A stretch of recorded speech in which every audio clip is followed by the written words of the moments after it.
जब तुम आत्मज्ञान प्राप्त करोगे पार्थ, तो स्वयं को मुझसे जुड़ा ही पाओगे। तब तुम भी मेरी ही भांति स्वयं को परमात्मा के रूप में देखोगे।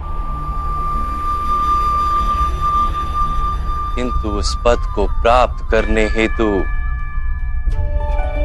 मेरे प्रति संपूर्ण समर्पण अनिवार्य है। समर्पण क्या है माता? समर्पण मन की ऐसी स्थिति का नाम है जब मनुष्य अपने सारे संकल्पों का त्याग कर देता है, स्वयं से किसी प्रकार के निर्णय अथवा प्रण भी नहीं लेता।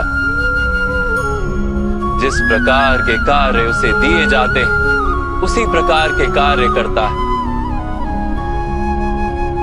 वास्तव में समर्पण का अर्थ होता है अपने आप, अपने मन को, बुद्धि को, ज्ञान को, इच्छा को, आशा को, अपनी भावनाओं को, अपना सब कुछ किसी को अर्पण कर देना। और ऐसे समर्पण को भक्ति कहते हैं।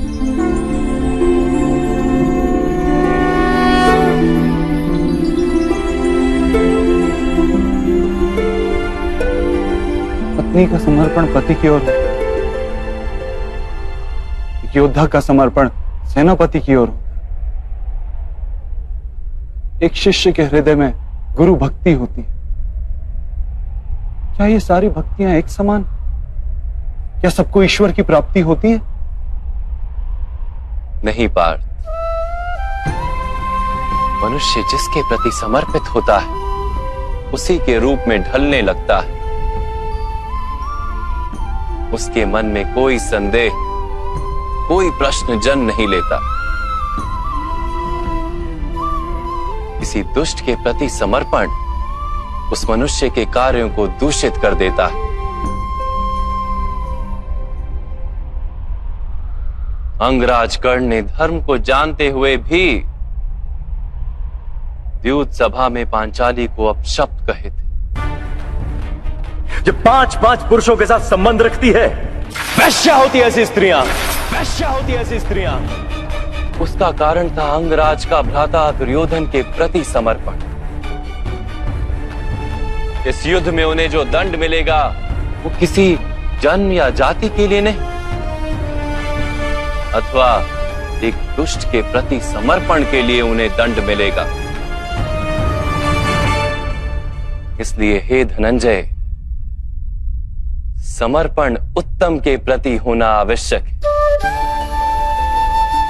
उसी से मनुष्य उत्तम बनता है। लोहे की माला से अपराधी बांधा जाता है, पीतल की माला से मंदिर के दीपक को बांधा जाता है, और सोने की माला को आभूषण बनाकर गले में धारण किया जाता है। पति भक्ति, स्वामी भक्ति, मित्र भक्ति, ऐसी अनेक भक्तियां होती हैं पार्थ, किंतु सबसे श्रेष्ठ भक्ति तो परमात्मा की भक्ति होती है।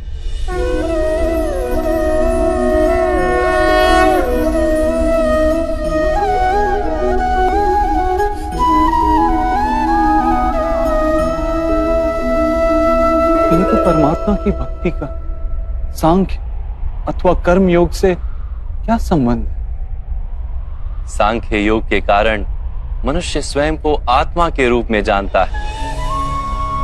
कर्म योग से वो जीवन के बंधनों से छूट जाता है, और भक्ति के कारण मनुष्य को परमात्मा के वास्तविक रूप का ज्ञान होता है।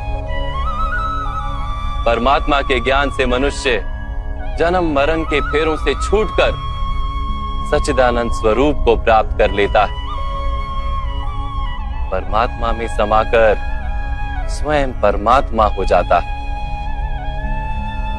जैसे जल की छोटी सी बूंद जब सागर में मिलती है तो स्वयं सागर बन जाती है। अर्थात इस शरीर का कोई महत्व ही नहीं है माधव। अवश्य महत्व है पार्थ। शरीर के माध्यम से ही मनुष्य को परमात्मा का साक्षात्कार होता है। मृत्यु और नए जन्म के बीच के समय में आत्मा के ज्ञान में वृद्धि नहीं हो पाती। इस जन्म में प्राप्त अनुभव, ज्ञान, विचार और अभ्यास को लेकर आत्मा नया शरीर धारण करती है। आत्मा की प्रगति और अधोगति शरीर में रहकर ही संभव है।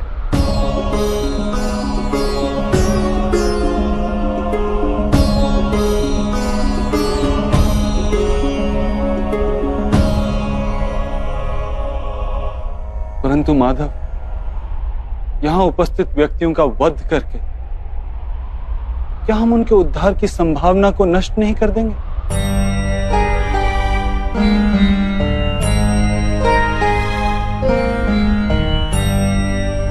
तुम्हारे शत्रु धर्म की मर्यादा को तोड़ चुके हैं पार्थ। अधर्म ही उनका स्वभाव बन गया है। उनका उद्धार अब असंभव है।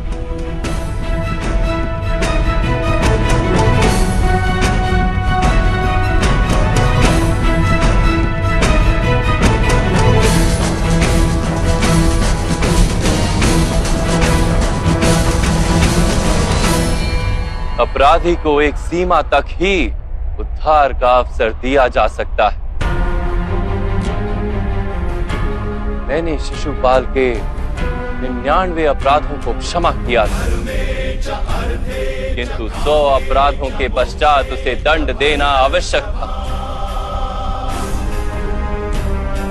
अपराधी को यदि अपराध करने दिया जाए तो उसका अधिक से अधिक पतन होता है।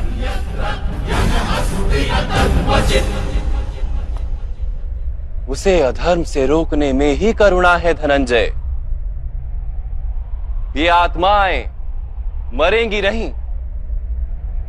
अधर्म से दूषित शरीर का त्याग करके नया शरीर धारण करेंगी और उस शरीर में उनकी प्रगति की संभावना अधिक होगी।